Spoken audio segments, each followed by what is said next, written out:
والسلام على رسوله الأمين وآله وأصحابه أجمعين والعاقبة للمتقين. محترم خواتین حضرات، السلام علیکم ورحمۃ اللہ وبرکاتہ. اعوذ باللہ من الشیطان الرجیم، بسم اللہ الرحمن الرحیم. انا ارسلنا نوحا الى قومه ان انذر قومك من قبل ان ياتيهم عذاب أليم.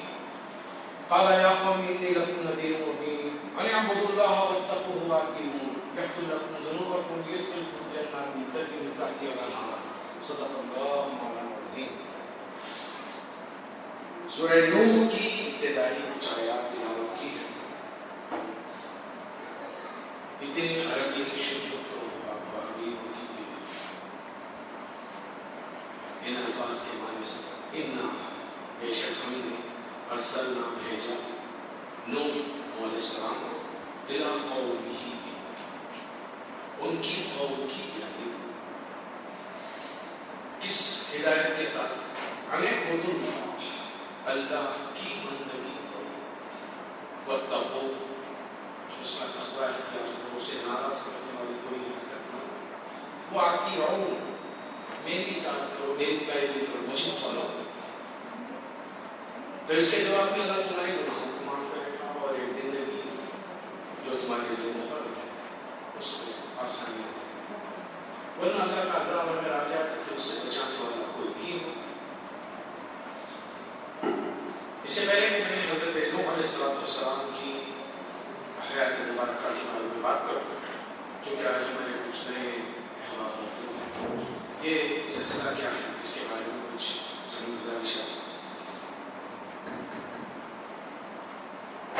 قرآن مجید اور نبی کریم صلی اللہ علیہ وسلم کی سیرت میں نے دونوں کو ایک جگہ پر جمع کیا ہے، اور میری کوشش یہ ہے آپ کے سامنے کہ قرآن کے سوروں میں اللہ تعالیٰ نے نبی کریم صلی اللہ علیہ وسلم کی حیات طیبہ کے بارے میں کیا باتیں بیان کی ہیں،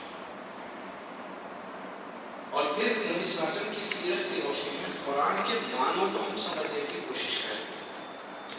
اس کے لیے جو میں نے طریقہ کار اپنایا وہ یہ تھا کہ نبی صلی اللہ علیہ وسلم کی ابتدائی زندگی پیدائش سے لے کے 40 سال تک کے واقعات مختصر بیان کیے جائیں جس سے ہمیں فائدہ پہنچ سکتا ہے. موٹی موٹی باتیں جزیات میں گئے، پھر اصلی زندگی پر زور دیا جائے. جب آپ 40 سال کے تھے وہی نازل ہوئی اور یہ وہی پورے 63 سال تک نازل ہے، یعنی 23 سال کہ اللہ نے کائنات بنائی ہے، انسان کو بنایا، زمین پر بھیجے. چونکہ اللہ نے چیلنج کیا پہ جا کر میری زمین کے ایڈمنسٹریشن کو کون چلائے گا، آدم علیہ السلام نے. تو اللہ نے ان کو زمین پر اتارنے سے پہلے تھوڑا جنت دیکھو اپنے بچوں کو جا کر بتانا کہ نیک لوگوں کے لیے اللہ نے وہ انعام تیار کر رکھا ہے جو کسی آنکھ نے دیکھا نہیں، دماغ نے سوچا نہیں، کان نے سنا. بس بتا لوگوں کو صرف علم دینا، علم الیقین، عین الیقین نہیں ہوگا. جیسے ہی اللہ تعالیٰ نے آدم علیہ السلام کو علم دیا تو فرمایا کہ سجدہ کرو آدم. ساری مخلوق جھک گئی، سرنڈر. شیطان الا ابلیس، اللہ نے پوچھا کیوں نہیں کرو، خلقتنی من نار خلقت انا خیر منہ، میں انانیت، غرور، تکبر، میں اس سے بہتر ہوں، میں اس کی پیروی نہیں کروں، اس کے آگے جھکوں گا نہیں. البتہ ایک کام ہے جو کہ آپ نے مجھے وہ پوزیشن دے کر آدم کو دی ہے، اب میرا کام یہ ہے کہ میں آدم کی اولاد کو بہکاؤں گا، برگراؤں گا اور آپ کا نافرمان بنا کر ایک بڑی تعداد کو اپنے ساتھ دوزخ میں لے جائیں. اللہ وعدہ کر کے، اللہ سے وعدہ کر کے آیا ہے شیطان کہ آدم کے بیٹی اور بیٹوں کو.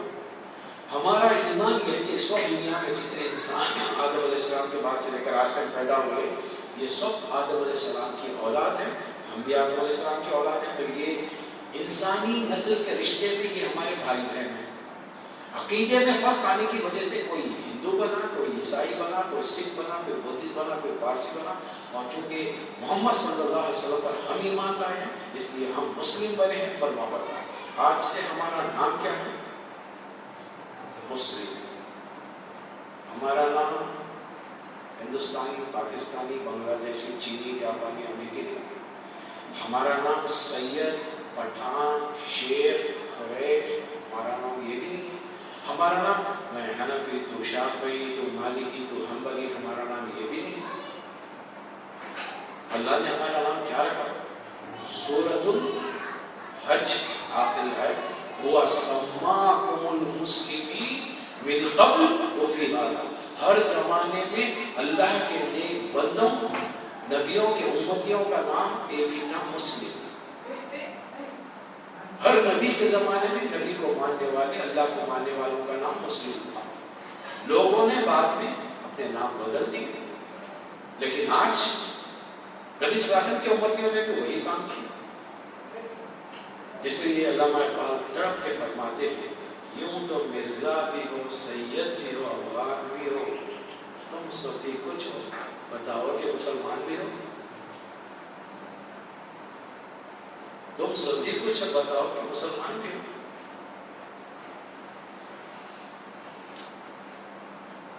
ہم ٹکڑوں میں بٹ گئے، سب سے بڑے دو فرقے بن گئے، شیعہ سنی. پھر سنیوں میں انہوں نے ایسا اختلاف ڈالا، حنفی، شافعی، مالکی، حنبلی، اہل حدیث، یہاں کے رہنے والے عباس، اس کے علاوہ بے شمار. ہم فرقوں میں تو شیطان پیدا کر کے آیا. اب اللہ نے فرمایا جنت میں رکھا. اللہ نے آدم علیہ السلام کو یہ بتانا چاہتے ہیں جنت میں بھی شیطان دل میں اور زبان سے وسوسے کے ذریعے تم کو بہکائے گا. شیطان کبھی ہاتھ پکڑ کر گناہ نہیں کروائے گا. اللہ نے جو آدم علیہ السلام کو جنت میں رکھا تھا بھائی یہ پوری جنت آپ کی ہے، کھاؤ پیو، لیکن یہ جھاڑ ولا تقربا هذه الشجرہ، یہ جھاڑ کے پاس نہیں جانا. جاؤ گے تو پھر اللہ کی نافرمانی. اور شیطان نے وہی وسوسہ ڈالا، اس جھاڑ کا پھل کھا لو گے تو فرشتے بن جاؤ.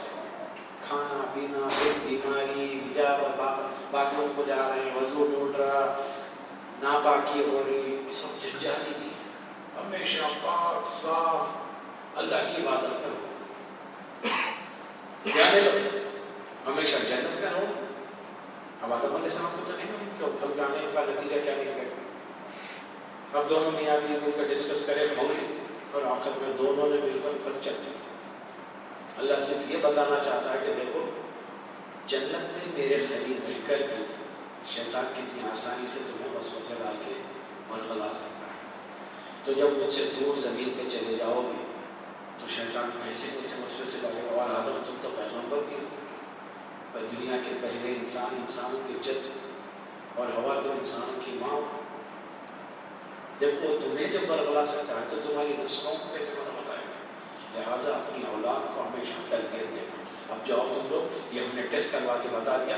جنت میں بھیجنے سے پہلے اللہ تعالیٰ نے آدم علیہ السلام، حوا علیہ السلام سے مخاطب ہو کر فرمایا اِنَّهُ عَدُوٌّ لَكَ وَلِزَوْجِكَ، اے آدم یہ شیطان جو ہے تمہارا کھلا ہوا تمہاری بیوی کا دشمن ہے، بچ کے رکھے. اب اللہ نے زمین پر اتارا تو تینوں کو ایک ہی فلائٹ سے كُلُّ اهْبِطُوا مِنْهَا جَمِيعًا، تم سب کے سب زمین پر اترے. وَإِمَّا يَأْتِيَنَّكُم مِّنِّي هُدًى فَمَن تَبِعَ هُدَايَ فَلَا خَوْفٌ عَلَيْهِمْ وَلَا هُمْ يَحْزَنُونَ. سورہ بقرہ آیت نمبر 38.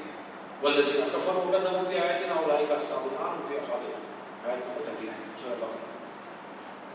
تم سب کے سب زمین پر اتر جاؤ. جب کبھی بگاڑ آئے گا، جب کبھی لوگ بھٹک جائیں گے، ہم پیغمبروں کو، نبیوں کو، کتابوں کو بھیجیں گے. جو لوگ بیل بھی کریں گے ان کے لیے کوئی غم کا نقصان نہیں. انسان کی فطرت بھولنا، غلطی کرنا ہے، لیکن کوئی بات نہیں.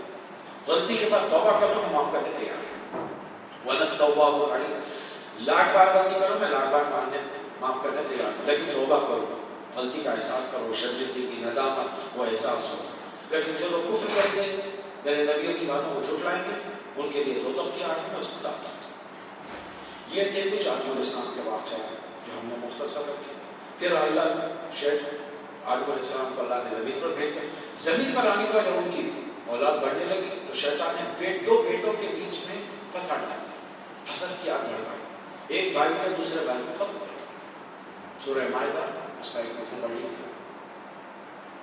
تو شیطان نے آدم علیہ السلام کو ورغلایا جنت میں، اور جب پھل کھایا تو نتیجہ کیا نکلا؟ ان پر سے جو اللہ کی رحمت کا سایہ تھا ہٹ گیا. دونوں برہنہ ہو گئے، ننگے ہو گئے. شیطان کا پہلا حملہ انسان کی سیکشول لائف پر ہے. سیکشول لائف کو اتنا برا مت سمجھیے، اس لیے کہ انسانی نسل بڑھتی ہے سیکشول طریقے سے. جانوروں کی بھی ویسی بڑھتی ہے، انسانوں کی. عورت اور مرد ملیں گے تو ہی اولاد پیدا ہوگی. اب کیا کہتے ہیں ہر کوئی آدم علیہ السلام کی طرح بغیر ماں باپ کے، اور ہر کوئی حضرت عیسیٰ علیہ السلام کی طرح بغیر باپ کے دنیا میں پیدا ہوا. یہ دو ایکسیپشنل کیسز ہیں. آدم اور حوا علیہ السلام بغیر ماں اور بغیر باپ کے پیدا ہوئے، لیکن عیسیٰ علیہ السلام کی تو ایٹ لیسٹ والدہ تھی، اور ان کے علاوہ دنیا کی ہر دوسری مخلوق اس کے لیے اللہ تعالیٰ فرما رہا ہے خلقنا زوجین، ہم نے ہر چیز کے جوڑے بنا دیے. تو اس میں شرمانے کی کوئی بات نہیں. آج یہ بچے ہیں جب 16 17 18 سال کے ہو جائیں گے، ان کو نالج آ جائے گی، اور آپ ان کے باپ مجبور ہو جائیں گے، بیٹا بڑا ہو گیا، نوکری ہو گیا، اس کی شادی کرنا ہے. تو اس میں اتنا شرمانے کی، اتنا اپسیٹ ہونے کی بات ہے کہ بچوں کو سمجھ ایسی بات ایسا کرنا نہیں. اگر ہمارے بچے اگر عربی زبان جاننے والے ہوتے تو قرآن کی آیتیں پڑھ کر وہ خود سمجھ لیتے تھے. چونکہ ہم عربی زبان کو جانتے نہیں ہیں، اس لیے ہم کو ترجمہ کر کے بتانا پڑتا ہے. اس میں کوئی شرمانے حیا کی بات نہیں. ان کو بھی ذرا سلیقے سے مہذب انداز میں سمجھا. البتہ یہ بھی نہیں ہے کہ ان کے سامنے فل ڈسکرپشن کر دیا جائے، تصویریں بنا کر ان کو تمام پروسیس بتا دیا جائے. ہر چیز کا ایک مطلب ہوتا ہے. ہم 9th تک 10th میں تھے تو غزل پڑھتے تھے، مولوی صاحب کی انہیں شاعر ایسا کہتا. اچھا ٹھیک، ان کی شاعر ہے کسی سے کہتا. جب ہم 10th 11th میں آئے تو مولوی صاحب نے اس غزل کو پڑھاتے ہوئے پہلی مرتبہ، مجھے اچھی طریقے سے یاد ہے، پہلی مرتبہ جو کہا کہ محبوب اپنی محبوبہ سے کہہ رہا تو پوری کلاس کے کان کھڑے ہوئے. محبوب؟ ہاں مولوی صاحب ہمارے استاد محبوبہ کا نمبر ہے اس کلاس کے اتنے بچوں کے سامنے. تو بات اللہ معاف کرے، یہ کیسے عشق. ہم تھری چھوٹی ابا کو جا کے گھر میں بولیں گے تو پڑھائی شروع ہو جائے گی. لیکن کون بولے؟ مولوی صاحب خود کلاس میں بولے. کیوں؟ دونوں سمجھ رہے ہیں کہ بچہ 6 7 8 سے نکل کے اب 12 میں آ کر بات کرے کا بچہ تو بالغ نہیں ہوگا نا بھائی. اب یہ جوانی کے اندر میں پہنچ چکا ہے. جو کام جن چیز سے آشنا نہیں تھی وہ نہیں تھی. ہمارے در میں میرے ایج کی بات بتا رہا ہوں، نہیں ہمارے زمانے میں ان تمام چیزوں کو ہم نہیں آتے. لیکن آج کا 8 9 کا بچہ جو وہ تمام پروسیس سے واقف ہے، اس لیے کہ اس کے لیے تمام فیسلٹیز ہیں. اگر آج مسلم بچے نہیں جانتے تو الحمدللہ نہیں جانے تو اچھے، لیکن نان مسلم بچے پورے ڈسکرائب کرتے ہیں اس کو. یہ تمام چیزیں ہمارے جاننے کی انسانی زندگی کو بڑھتے ہیں. آدم علیہ السلام کا یہ واقعہ تھا. ہم تاریخ کے دوسرے پہلو پر حضرت نوح علیہ السلام کے دور میں آ گئے. آدم علیہ السلام کی اولاد بڑھتی گئی. اور وہاں پیدا ہونے کا سسٹم 9 مہینے کا تو نہیں تھا. ہو سکتا ہے ڈیلی کا، ہو سکتا ہے آلٹرنیٹو، ہو سکتا ہے ویکلی. واللہ ہم تو نہیں جانتے ہیں، وہ تاریخ رہتی. البتہ ایک بات سنی ہے تاریخ کہ جب بھی اولاد ہوتی ایک بیٹا ایک بیٹی ہوتی. چلو ایک پیر ہو گیا، بیٹا. پھر تھوڑے دنوں کے بعد سیکنڈ پیر آ گیا، یہ بھی بیٹا. تو کرتے کیا تھے بڑے بیٹے کا شاید پہلا جو فرسٹ ہوا اے لڑکا نمبر 1 ہے، اے لڑکی بھی ہے. اب لڑکا جو اے ہے اس کی شادی بی لڑکی سے، اور بی کا جو لڑکا ہے اے والی لڑکی سے. لوگوں نے عورتوں کا درجہ گرانے کے لیے جو تاریخ میں بات پھیلائی، 2 بھائیوں میں جو آدم علیہ السلام کی لڑائی ہوئی عورت کی وجہ سے، رخاوت کی وجہ سے، جنت کی وجہ سے.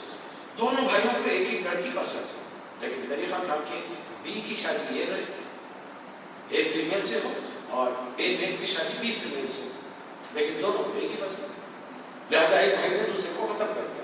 اس لیے عورت کون ہے؟ فساد، شیطان، وسوسہ، دنیا کے اندر جھگڑے ڈالنے والی. ہر قوم کا یہی نظریہ ہے. بہترین نظریہ کس نے پیش کیا؟ نبی صلی اللہ علیہ وسلم. نہیں، عورت جو تمہاری ماں ہے اس کے قدموں کے نیچے جنت ہے.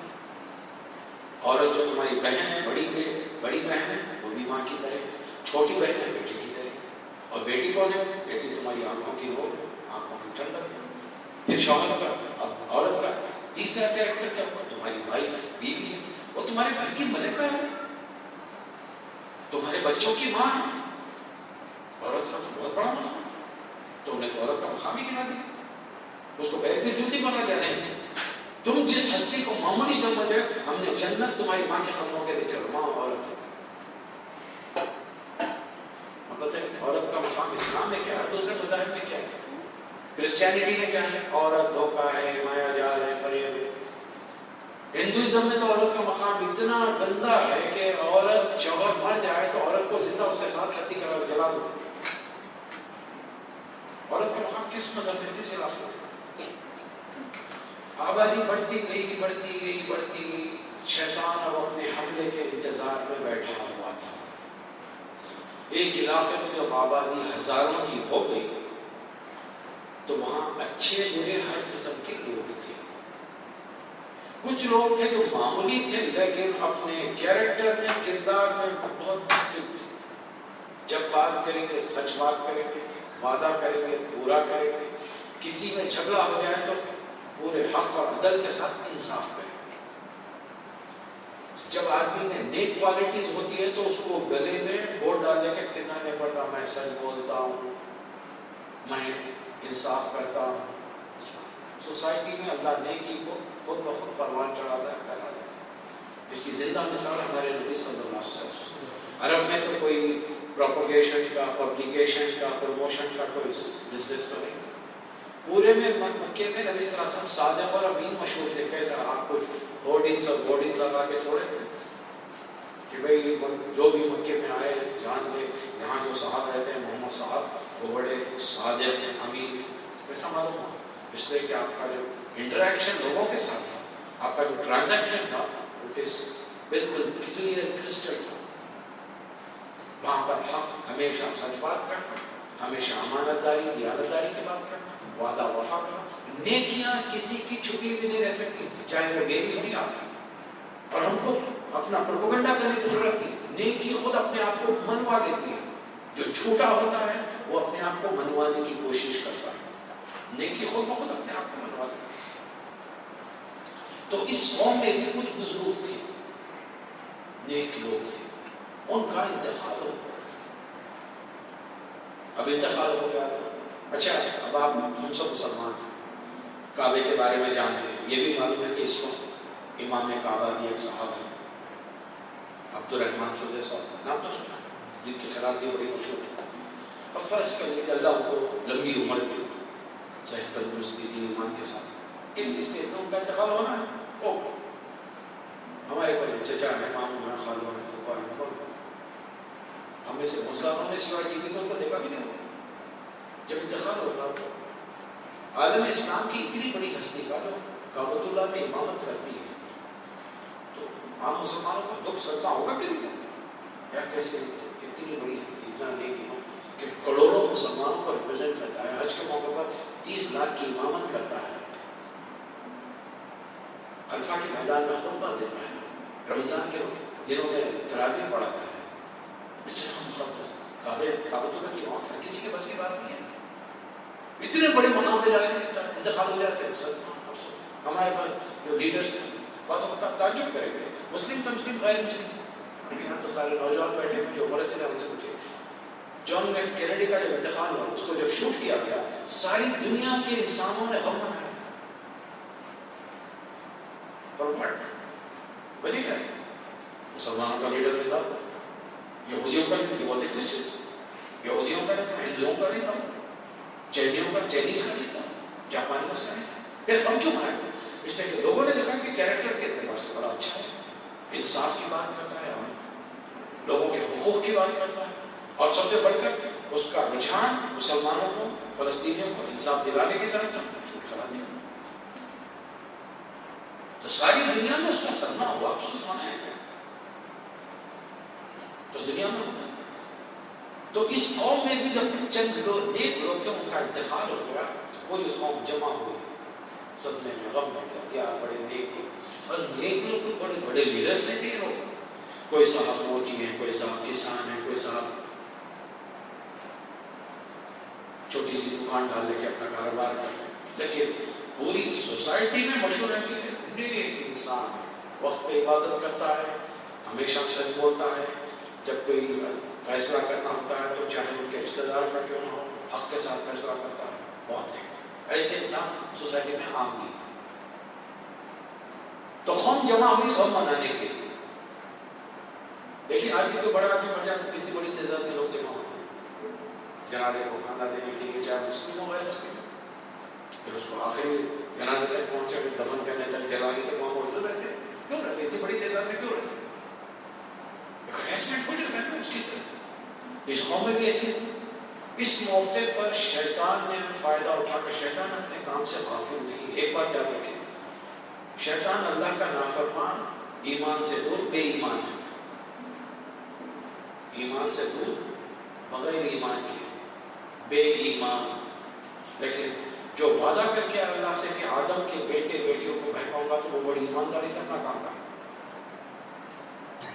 زمین دنیا میں دن کا، سال کا، گھنٹے کا کوئی وقت ایسا نہیں گزرتا جو ابلیس اور اس کی ذریت، اس کی اولاد انسانوں کو ورغلاتی، اس کو فجور میں مبتلا کرتی.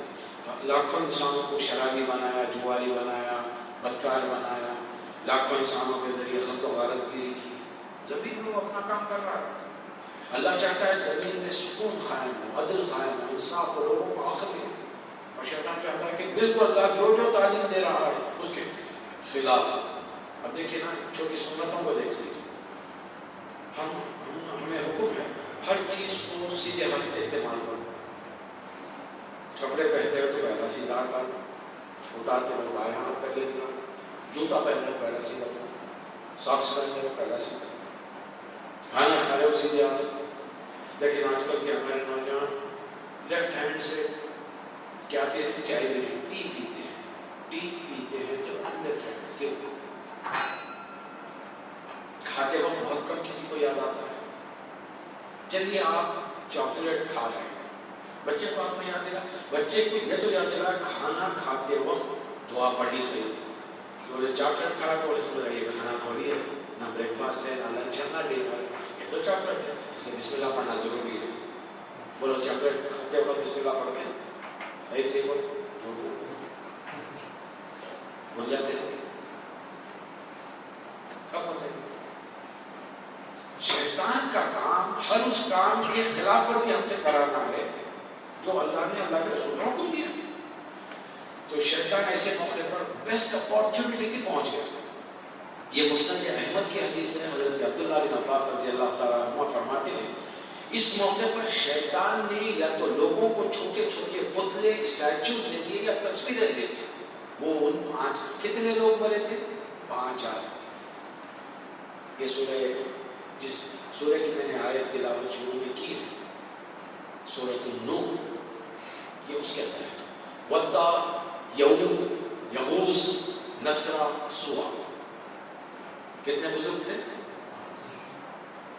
آج مسلمانوں کے کتنے بزرگ ہیں؟ ہمارے کتنے ہیں؟ میں تو پنجے تن کا غلام. گاگا کیا ہوتا ہے؟ نہیں ہے پنجے تن کا غلام نہیں ہے. شیعوں کے پاس تو ہے نا پنجے تن پاک کا تصور.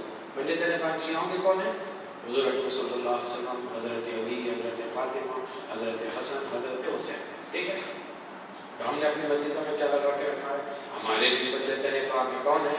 اللہ، اللہ کے رسول، حضرت صدیق، حضرت عمر فاروق، عثمان غنی، علی. 4 خلفائے راشدین علیہ السلام. کتنے ہوئے؟ 5. یہ پنجے تن پاک کا تصور ہر دور میں رہا، کوئی دور خالی نہیں. صرف نام بدل گئے. وہاں کیا تھے؟ ودا، یعوق، یغوث، نصرہ، سوا. چلیے اب ہوا کیا؟ اس نے فوٹو تقسیم کر دی یا مورتیوں کو تقسیم کر دی؟ ہر آدمی لایا. اب نے کہا یہ تو بڑے نیک آدمی کی تصویر ہے، فوٹو اسٹیچو ہے، کہاں رکھیں اس کو؟ گھر میں لے کے آ کے ڈرائنگ روم میں رکھو؟ نہیں، یہاں پہ تو سب لوگ آتے جاتے رہتے ہیں. بیڈ روم میں رکھو؟ بیڈ روم میں تو میں سوتا ہوں، وہاں پر فیملی کا نہیں آنے. پھر کہاں رکھو؟ اسٹور میں؟ نہیں، وہاں تو کچرا وچرا بھر کے رکھے. کوئی چھوٹا صاف ستھرا تھوڑا ایسے صاف کر دے اس کو، اور جھاڑ پوچھ کے وہ کمرہ صاف کر کے وہاں پر وہ مورتی یا تصویر سجاتی ہے. فوری لا کر خود لوگان کے ذریعے کچھ ذرا آج کے دور میں بھی تصور کرتے رہنا. میں جو آپ کے سامنے جملے بول رہا ہوں ہم کہاں کہاں یہ حرکتیں کرتے ہیں اور سوچتے رہتے ہیں. وہ لوگ کیا کرتے ہیں آج سے ہزاروں سال پہلے ایک مورتی کو ایک تصویر کو لے جا کر ایک جگہ پر رکھ کر پاک صاف کر کے اس جگہ کو اود لوبان پھر اس کے بعد ذرا کسی کو شوق آیا تو تازہ پھول پھولوں کا ہار تصویر کے اطراف میں یا پھر مورتی کے گلے میں ڈال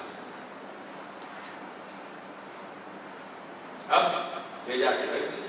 رات گزر دوسرے دن صبح کو اٹھے تو جاتے جاتے پہلے نظر پڑی وہاں پہ تو فوری خیال آیا میں تو یہ حضرت کے جیسی بنوں گا.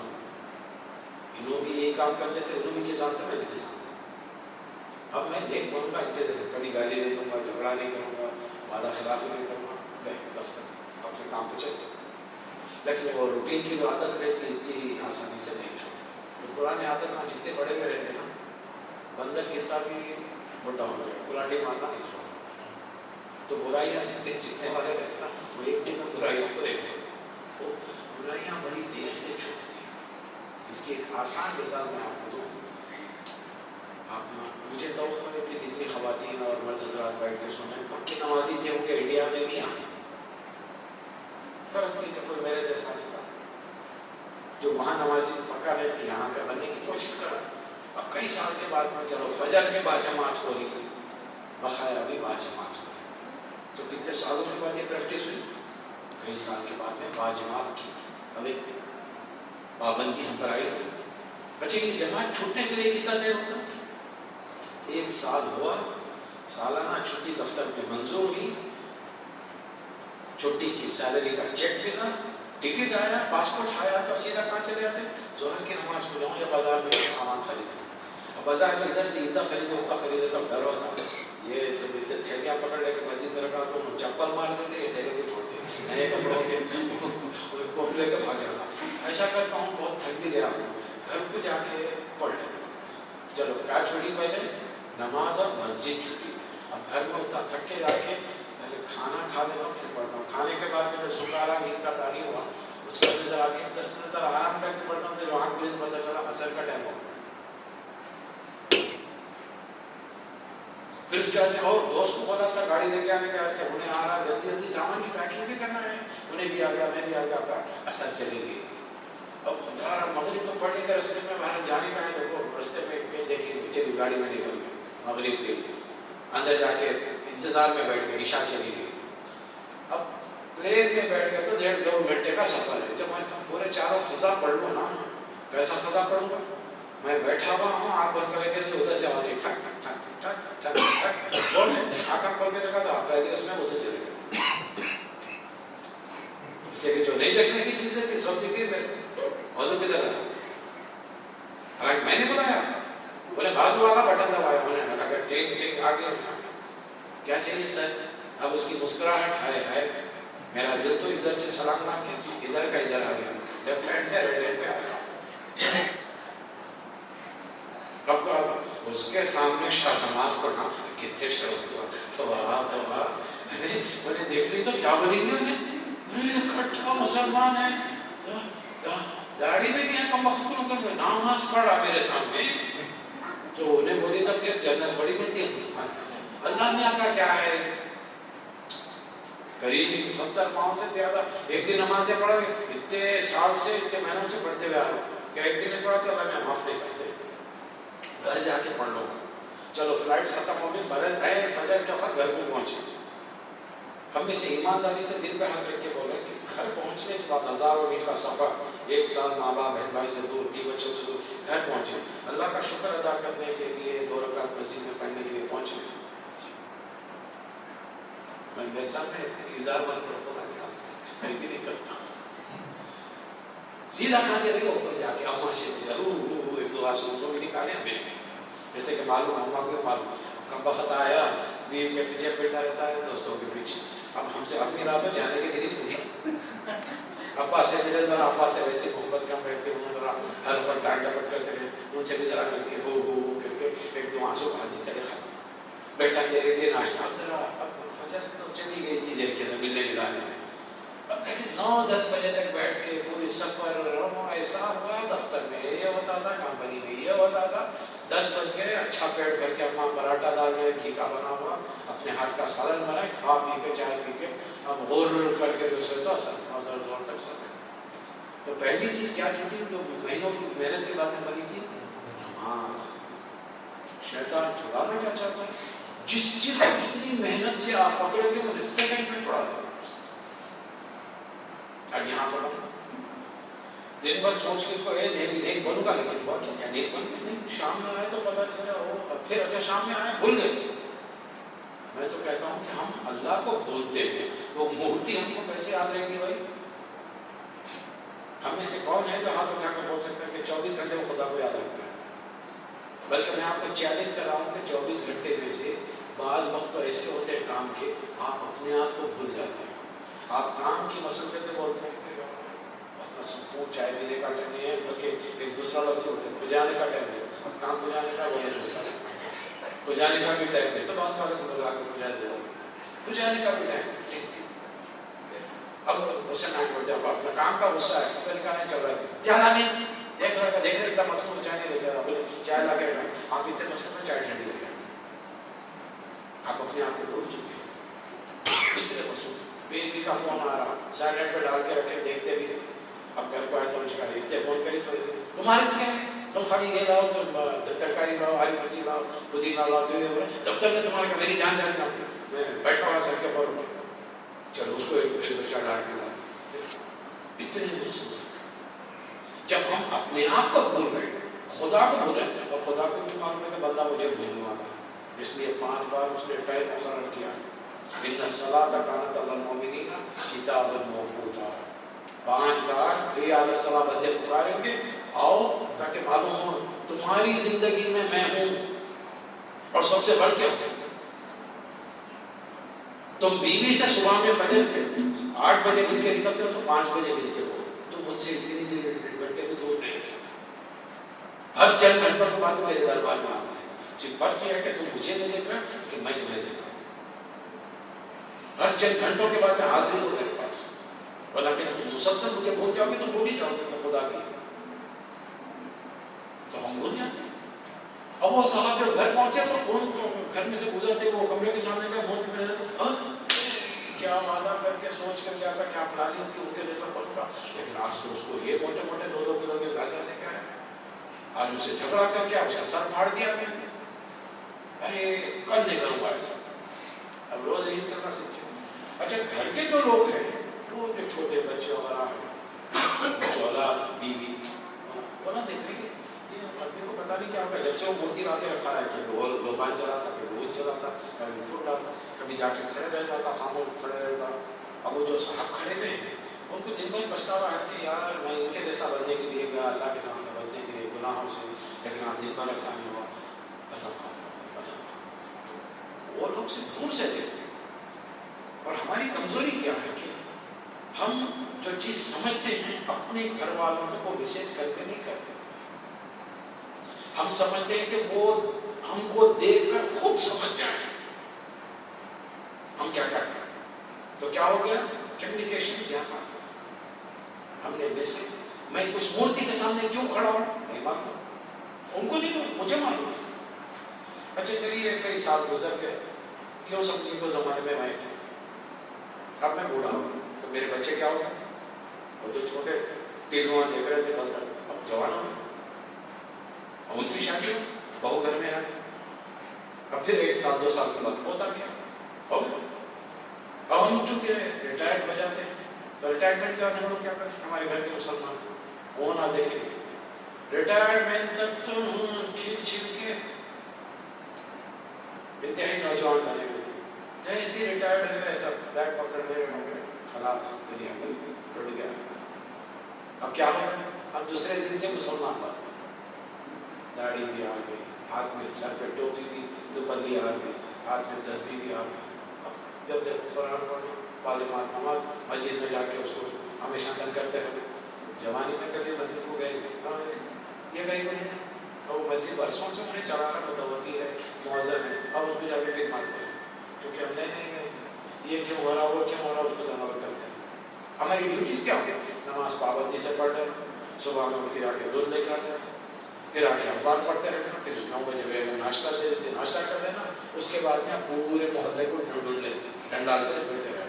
پھر کوئی نہ کوئی محلے کے کونے کے اندر وہاں بھی ایک ریٹائرڈ آفیسر رہتے، انہوں کو 4 کرسیوں کا رکھ لیتے، چائے کا انتظام کر کے اب بیٹھ کے دنیا کے بش ایسا کر رہا، پوٹین ایسا کر رہا، معزز ایسا کر رہا، منموہن سنگھ کا ایسا نہیں کرنا چاہیے. ایسی بحث بیٹھ کے جیسا کہ ان کے مشوروں کے بعد دنیا چلتی نہیں. اب جو 2-4 گھنٹے بحث کر لیے، ظہر کا ٹائم ہو گیا، ظہر پڑھنے کے آئے، کھانا کھایا، سب تک سو گئے. ہمارے آبا و اجداد یہ سمجھتے ہیں کہ ریٹائرڈ ہونے کے بعد بھی اللہ کے دین کو ہماری ضرورت ہے، نماز روزے کی، دین کی خدمت بھی نہیں ہے، نماز روزہ پورا نہیں کر سکتے، خدمت نہیں ہے. میں نے جوانی کہاں گزاری، دنیا کے اندر لگا دی. ریٹائرمنٹ کی زندگی اللہ کے پاس ہے، اللہ کے دین کے لیے. تو ہوا کیا، اب یہ جو اولاد ہوئی، پوتا گھر میں آ گیا، تو گھر والوں کو تو میں نے کچھ نہیں بتایا. اب بیٹا جوان ہے، اس کو ارے بابا کیا ہو گیا، جب کونے میں موٹر سنبھل پتہ نہیں کیا کر رہے تھے، انہیں ماڈرن ہے، میرے پاس اتنا ٹائم نہیں ہے، میں ویری بزی. اچھا گھر میں چھوٹا جو پوتا ہوا، انہیں اچانک بیمار ہو گیا، تو بہو نہیں رہی ہے، انہوں نے دیکھی ابا بڑے دیکھے گاڑی واڑی آ گئی، ابا آباد رہا اللہ والے، جب دیکھو اللہ اللہ کہتے ہیں ذرا بچے کو پڑھ کے پھونک دو. اب ہم جو آئے تھے آتے میں پڑھ پھونک دو، اللہ اپنے بچے کو بخار اٹھا دی. اب میری بہو خاموش بیٹھتی، ہر آنے جانا ہمارے ابا دیکھ رہے ہیں بچے کو بخار آیا ہے، پھونکے اتر گیا. اب وہ یہ اطلاع ملنے کے بعد محلے والے چھوڑتے، اب جس کے گھر میں بخار آیا وہ لے کے آتے. اچھا ہماری بیگم دیکھ رہے، جب تک ہمیں اکیلے بیٹھے گے ان کو کوئی تکلیف نہیں. اب محلے کی عورتیں جوان بوڑھی عمر بڑے بھی وہاں بیٹھ کے بھی چھوڑے گئے ادھر ادھر، انہیں آئی اس کے بچے کو سہلا رہے، اس کے بچے کو نزدیک لے گئے پھونک رہے. پھر ان کو ایک ابھی یہ بھی ہے کہ ریٹائرڈ ہونے کا مقصد بیٹھا ہے، کچھ کام ہی نہیں کرا، انکم ہی نہیں ہو رہی. ظاہر ہے پرانے زمانے میں پینشن کا کوئی تصور نہیں تھا، ہم کرتے کام کرو، آمدنی ہے کام نہیں کرتا، بچے کی ساری آمدنی ہم کہاں جا رہے بیٹھ کے. ان کو بولے یہ کیا ہے، یہ مسئلہ کرنا تمہارا، بڑے بھی تمہارے کو ہوش ہے، میرا جوان بیٹا اتنی محنت کرا، تم دن بھر خالی بیٹھے رہتے، اب کیا کر کیا کروں میں، ریٹائرڈ ہو گیا میں، یہ جو تم بھوک رہے ہیں یہ فری فنڈ کیوں میں کیا کروں، اس کی فیس مقرر کرو. پھر شروع میں اچھا چلو گے، اب کیا آئے تو دیکھو ہمارے ابا ہم نے بولتے، اب ہماری بہو، ہماری بیوی، وہ ہمارا پوتا جو بولنے کے قابل ہو رہے، جب آئندہ سے آئے تو پکانے کے لیے تھوڑا نخل لے کے آئے، تھوڑا لڈو لے کے آئے. شروع میں چیزوں سے اس کے بعد بولے 100 روپے فیس رکھ لیں، ایسا نہیں، فری فنڈ میں کوئی دنیا میں کام نہیں. ابا کی زبان میں تاثیر ہے، کوئی بچے کا ڈاکٹر کے پاس جاتے تو انجیکشن نہیں دیتا، بچے کو دوا لکھ کے نہیں دیتا، فیس نہیں لگتی تھی. ہمارے ابا تو نہ انجیکشن لگاتے نہ دوا دیتے، خالی پڑھ کے پھونکے تو بخار ہوتا تھا. پھر پکٹ میں ان کو وہ لوگ بڑا گھاس سے دوستی کرے گا تو کھائے گا کیا. اب انکم شروع ہو گیا، اب بزنس اللہ میں بھی ایسے بزنس میں بڑی بڑا پروموشن ترقی دیتے اس کے. اب اس کے بعد فیس بھی ریٹ بھی بدلتے رہتے. اب ریٹ کا سمجھتے ہیں، آج آپ انڈیا میں جا کے کسی کو 8 آنے جمع نہیں دیا تو ایسا دیکھتا ہوں، روپیہ بھی دیتا صحیح یار ایسے کہتا ہے آ جائے ادھر بیٹھ جائیں. کتنے دینا نہیں، 5-10 دیا تھا. جو آٹو ڈرائیور نے آٹو ڈرائیور کو توقع آپ سے ہے کہ 25-50 کا نوٹ دینا، اس لیے کہ چلتے چلتے 7-8 روپے کو سگریٹ لینا، پان لینا، انہیں پان خود کھاتے ہوئے آپ کو 5 روپے کا بیڑا لے کر کے آپ کو تحفہ دے رہا. ڈرائیور آپ کو 5 روپے کا پان کھلا رہا تھا، آپ سے 5 روپے کی ٹپ وصول کرتا. کیا سمجھ رہے ہیں؟ یہ زمانہ بدل گیا، ریٹ بدل گیا، ویلیوز بدل گئی ہماری. سلسلہ چلتا، اچھی خاصی انکم ہو گئی. اب ابا کا ہمارا انتخاب ہو گیا، ہمارا انتخاب ہونے تک ہمارے بیٹے ریٹائرمنٹ کی ایج تک پہنچ گئے، اب ان کی بھی انکم نہیں ہے. تو کیوں نہ ابا کی خبر یہی بنا کر، ان میں کرامت تھی تو زندہ تھے، مرنے کے بعد ہی کرامت تھی کیا نا، سلسلہ چلتا. اب ان 5 بزرگان دین کی قبریں بن گئی اور سلسلہ چلتا. اللہ نے ایک پیغمبر بھیجا، 2 بھیجا، 3 بھیجا، لوگ قوم نہیں مانتے. اب ایک ایسے پیغمبر کو بھیجا جس نے 950 سال تبلیغ کی، 950 years.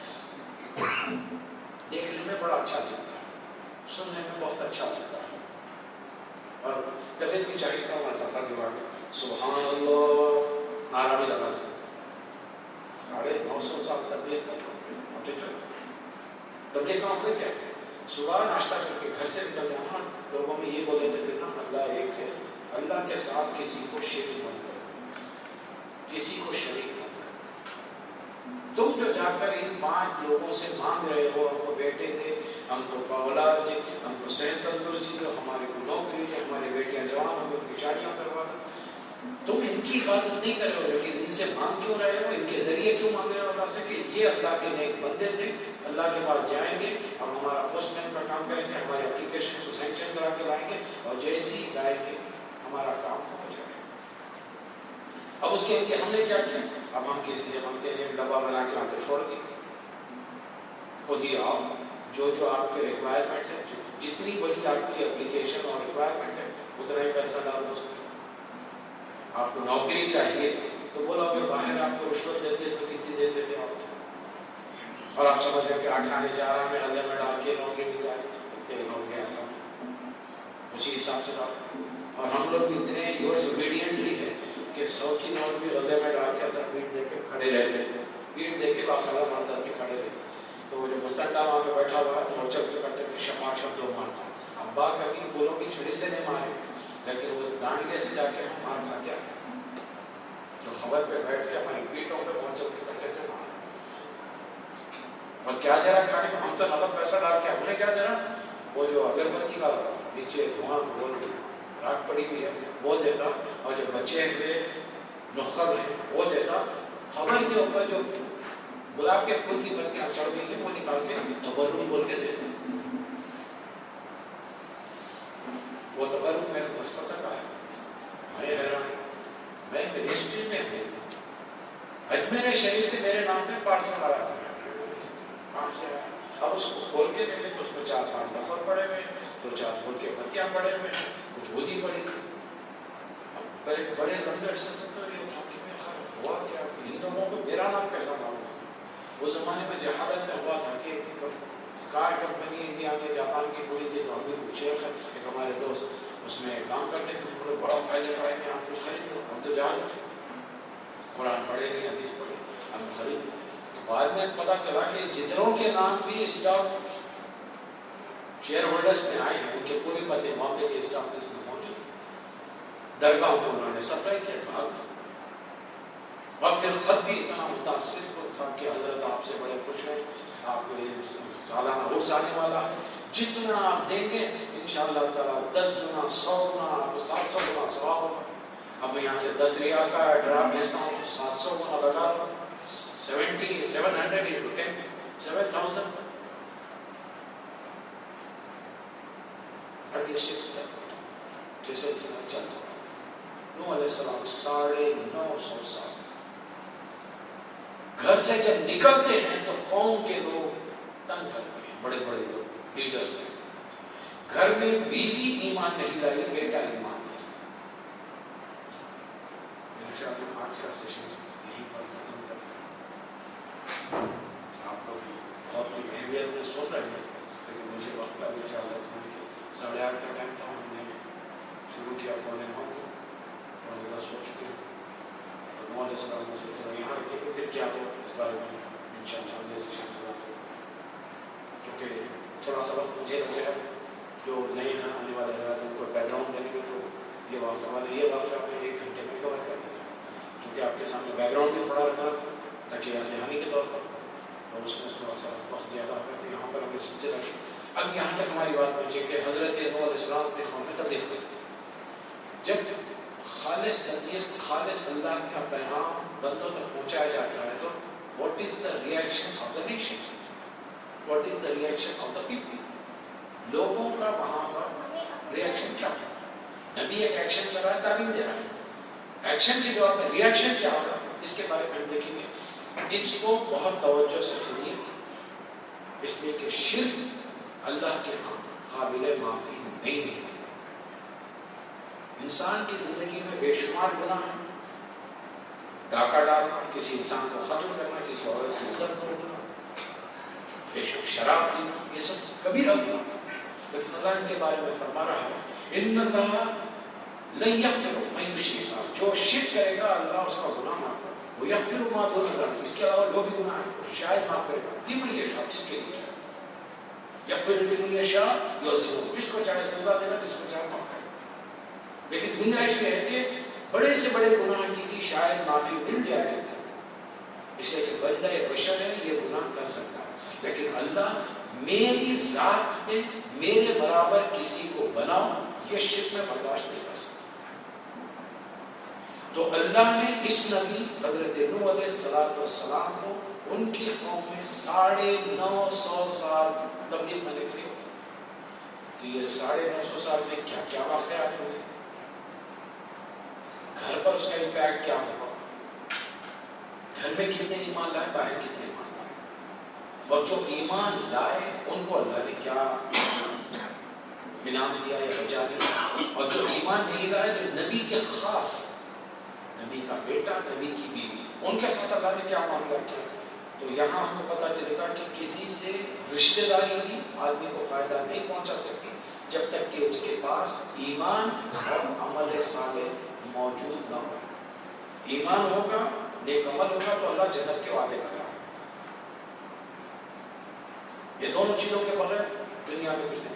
ان الذین آمنوا وعملوا الصالحات كانت لهم جنات الفردوس نزلا. ان الذین آمنوا وعملوا الصالحات فلهم اجر غیر ممنون. جہاں کہیں اللہ نے ایمان لانے کا ذکر کیا وہاں پر عمل صالح. بغیر عمل کر خالی ایمان لا کے بیٹھے رہو گے تو نہیں، ہم تم کو وایا روزہ بھیج دیں. ایمان لا کر نیک عمل کرنے میں ڈائریکٹ جنت میں جا سکتے ہیں.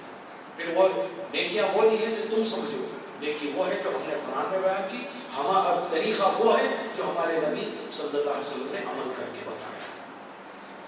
تو ان چیزوں کو ہم انشاءاللہ دیکھیں گے اگلا سیشن میں. اللہ تعالیٰ مجھے بھی اور آپ کو توفیق عطا فرمائے. وآخر دعوانا الحمدللہ رب العالمین. الحمدللہ رب العالمین. الصلاۃ والسلام علی رسول اللہ وآلہ وصحبہ اجمعین. ربنا آتنا فی الدنیا حسنۃ وفی الآخرۃ حسنۃ وقنا عذاب النار. ربنا لا تزغ قلوبنا بعد إذ هديتنا وهب لنا من لدنك رحمة إنك أنت الوهاب. ہمارے اللہ جو کچھ ہم نے یہاں پڑھا سنا تیرے کلام، تیرے نبیوں کی زندگی کے بعد، اس میں سے جو حق باتیں ہیں ہمارے دل میں اتار دے اور ان پر عمل کرنا ہمارے لیے آسان ہے.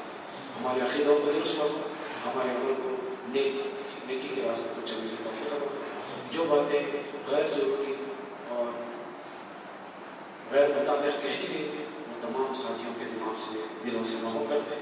حق باتوں کے دلوں میں اتار، حق پر چلنا ہمارے لیے آسان ہے. ربنا تقبل منا انك انت السميع العليم وتب علينا انك انت التواب الرحيم. صلى الله تعالى على خير خلقه محمد وآله وصحبه اجمعين. سبحان ربك رب العزة عما يصفون وسلام على المرسلين والحمد لله رب العالمين. بہت بہت شکریہ. ایک چیز تقریباً میں آپ کو ایک اضافی بات سمجھ رہا ہوں. میں نے جتنی چیزیں پڑھی ہیں امت مسلمہ کی اس وقت جو مروجہ آپ کے پاس پبلشڈ تفاسیر ہیں، ترجمے ہیں قرآن کے اور احادیث ساتھ کی جو کتابیں ہیں، میرا ان میں سے مطالعہ میں مختلف چیزیں آپ کے سامنے رکھ رہا ہوں. اس لیے پورے یقین اور اعتماد کے ساتھ رکھ رہا ہوں. البتہ میں ان عالموں کی طرح آپ کے سامنے اپنی وہ قابلیت نہیں جتا سکتا کہ کسی چیز کے بارے میں صفحہ نمبر، آیت نمبر، حدیث نمبر یہ بتا سکتا. لیکن مجھے پورا یقین ہے اللہ کی ذات سے کہ میں نے جو کچھ پڑھا ہے مستند کتابوں سے پڑھا ہے، مستند تفسیروں، ترجموں سے، حدیث کی کتابوں سے. اور اگر آپ اسے چیک کرنا ہو تو انشاءاللہ پھر آپ کو بھی پڑھنے کی عادت ڈالنی پڑے گی. وہ کتابیں اپنے گھر لا کے رکھنی پڑے گی. یہ گزارش ہے.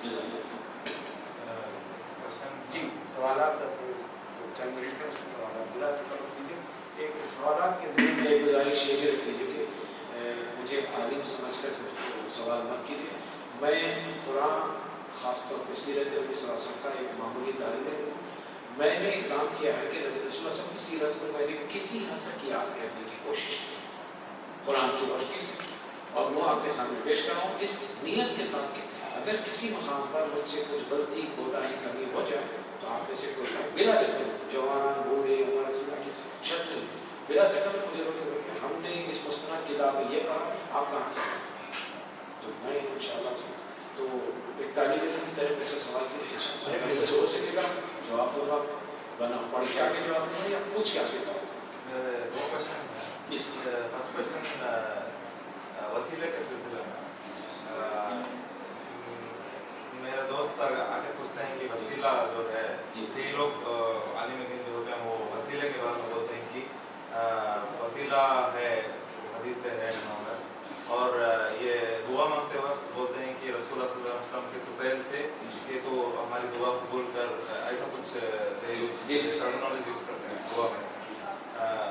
اور سیکنڈ کوشچن، جب ابلیس اللہ سبحانہ تعالیٰ کی نافرمانی کیا تو اللہ سبحانہ تعالیٰ نے ابلیس کو تبھی نیچے بھیج دیا زمین پہ، یا آدم علیہ السلام کو جنت میں بھیجنے کے بعد پوروں کو ساتھ میں پہلا سوال ہمارے نوجوان نے کیا ہے کہ وسیلے سے بارے میں کچھ لوگ کہتے ہیں کہ بزرگوں کے لیے نبی صلی اللہ علیہ وسلم کے وسیلے سے اللہ سے مانگا جائے، اور کچھ علماء. ظاہر اس میں دو رائے ہیں. علماء کے گروپ کی رائے یہ ہے کہ وسیلہ جائز ہے اور ان کے ذریعے سے مانگا جا سکتا ہے، نمبر 1. دوسرے گروپ کا خیال یہ ہے کہ وسیلے کی ذمہ کے سوائے اللہ کی ذات کے کسی کو میڈیٹر درمیانی واسطہ بنا کر نہیں مانگا جائے. اب ان دونوں علماء کی رائے ہے. ظاہر ہے میں نے عرض کیا کہ میں طالب علم ہوں، ظاہر عالم میں فتویٰ دے سکتا ہوں. اب میں آپ کے سامنے غور کرنے کے لیے یا سوچنے کے لیے ایک پوائنٹ رکھ رہا ہوں، اس پہ غور کریں. ایک صاحب ہیں جو اللہ سے جو حی و قیوم ہے، جلدی جلدی لے لیجیے تاکہ میں آپ گفتگو سنیں تو توجہ سے سنیں.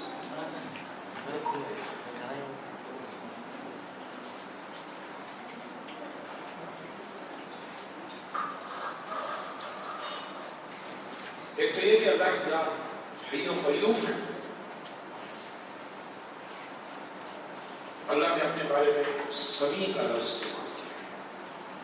جو اللہ کی سماعت ہے وہ کسی اور مخلوق کی سماعت نہیں ہو سکتی. اللہ کروڑوں درند چرند پرند حشرات الارض، زمین کے ذرات جو اپنی جگہ سے ہل رہے ہیں، انسان جو بیک وقت اسے پکار ہے، سب کو ایک وقت میں سن رہا ہے، سمجھ رہا ہے.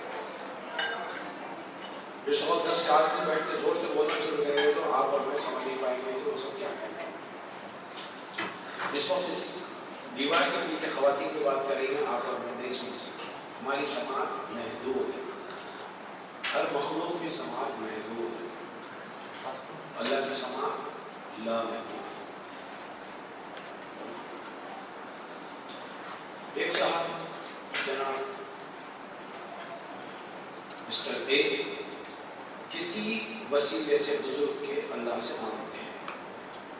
مسٹر ایکس بغیر وسیلے کے مانگتے ہیں. دونوں نے زندگی گزاری، دنیا سے چلے گئے، قیامت آ گئی. قیامت میں اگر یہ پتا چلا کہ وسیلے سے مانگنا جائز تھا تو وہ صاحب جو وسیلے سے مانگتے تھے وہ کامیاب ہے. لیکن اللہ تعالیٰ جو وسیلے سے نہیں مانگتا تھا اس سے نہیں پوچھے گا کہ تو کیوں نہیں مانگتا. تو یہ صاحب مسٹر ایکس بچ گئے، مسٹر اے بھی بچ گئے، ایکس بھی بچ گئے. یہ ایسپیکٹ. سیکنڈ ایسپیکٹ، اوپر جانے پر پتہ چلا کہ وسیلے سے مانگنا جائز نہیں تھا تو مسٹر اے تو پکڑے گئے اور مسٹر ایکس بچ گئے. تو مسٹر ایکس دونوں صورتوں میں بچ گئے. اگر وسیلے سے مانگنا جائز تھا، یہ نہیں مانگے تو بھی بچ گئے. انہوں تو سمپل اپنا ریزن پیش کر دیا، مالک مجھے معلوم، مجھے بتایا گیا تھا کہ فلاں بزرگ سے رسول اللہ صلی اللہ علیہ وسلم کے واسطے سے مانگنا، لیکن میں تجھ سے ڈائریکٹ نہیں مانگا. اب اللہ یہ تو نہیں بولے گا کہ کیوں مانگ رہا ہے. اس لیے پورے قرآن میں ایسا ڈائریکٹ کوئی حکم نہیں ہے کہ، بلکہ پورے قرآن کے مطالعے سے آپ کو یہ پتا چلے گا لا تدعوا من دون اللہ، اللہ کو چھوڑ کر دوسروں کو مت پکارو. اس کے علاوہ کچھ اور باتیں. اب جیسے سورہ مومن اس کی آیت نمبر 60، وقال ربكم ادعوني استجب لكم، تمہارا رب کہہ رہا ہے کہ مجھے پکارو میں تمہاری بات کو سنتا ہوں. والذین یستکبرون عن عبادتی، جو لوگ میری عبادت سے منہ موڑیں گے، سیدخلون جہنم داخل، ان کو جہنم میں داخل. اب یہاں پر اللہ تعالیٰ پکارنے کو عبادت قرار دے رہا ہے، عبادت قرار. اور نبی صلی اللہ علیہ وسلم کی حدیث ہے دعا عبادت ہے، الدعا مخ العبادہ. دعا عبادت کا مغز ہے. دعا ہوا عبادت ہی, دعا ہی عبادت ہے. اور دعا کے معنی ہے آواز کا. دعا کے معنی دیکھیے اردو کے الفاظ مختلف ہیں, عربی کے دعی, دعا, داعی, پکارنے والا, داعی اللہ بإذنہ وسراجا منیرا. فرق کیا ہے؟ ہم نے آپ کو داعی دعوت دینے والا بنا کر بلانے والا, اللہ کی طرف بلانے والا. تو دعا کے معنی پکارنے کی. اب اس آیت نمبر 60 سورہ مومن میں اللہ صاحب فرمائے مجھے پکارنا جاؤ. اگلا جو ہمارا سلسلہ ہوگا میں اس میں آپ کو یہی بتاؤں گا کہ یہ جو 5 آدمی تھے, بڑے نیک تھے, بڑے اللہ تھے, لوگ مجھ سے مانگ رہے ہیں. اللہ نے نوح علیہ السلام کو بھیجا, 950 سال کو یہی سمجھاتے تھے کہ اللہ کے علاوہ کسی کو مت مانو, کسی کو مت مانو. وہ نیک تھی, یہ تصور رکھو. بلکہ ہمارے بارے میں تو رسول اللہ نے فرمایا جو مسلمان ہیں اس کے بارے میں, مکے والے کے بارے میں جتنے برا ہو, اچھے الفاظ دکھاؤ, اچھا عقیدہ ہے, اللہ سے دعا کرو اللہ گناہ معاف کرے, دوزخ سے بچائے, جنت میں. اب چونکہ یہ سوالات ہیں